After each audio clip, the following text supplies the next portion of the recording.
চিরকাল শিব নীলকণ্ঠ নামে পরিচিত হয়ে এসেছেন, অর্থাৎ বিষে আক্রান্ত বা বিষাক্ত কণ্ঠ। তো যদি আপনার গলায় একটা কোবরা সাপ ঝুলে থাকে, যদি কোবরা সাপকে গয়নার মতো পরেন, তাহলে স্বাভাবিকভাবেই গলায় এতবার কামড় খাবেন যে তা নীল হয়ে যাবে। এমন মানুষ আর নেই, এমন মানুষ কখনো ছিল না যার ক্ষমতা এবং প্রজ্ঞা এই মানুষটির মতো ছিল। এই ভূখণ্ডে আপনারা যাদেরই পূজা করেন, আপনি যদি রামের ভক্ত হন কিংবা কৃষ্ণের ভক্ত হন, তারা সবাই শিবের আরাধনা করতেন।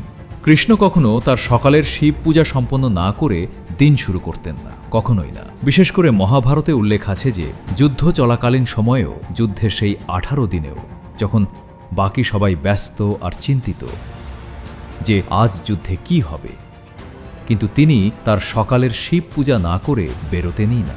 ওনার নিজের জীবনেই ওনাকে দেখা হতো স্বয়ং ঈশ্বর হিসেবে।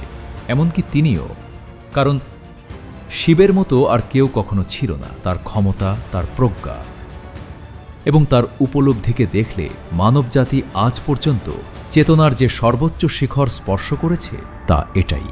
হয়তো আমরা এতে গর্ব করতে পারি না, কারণ হয়তো তিনি মানুষ ছিলেন না, হয়তো না, তিনি আসলেই ছিলেন না।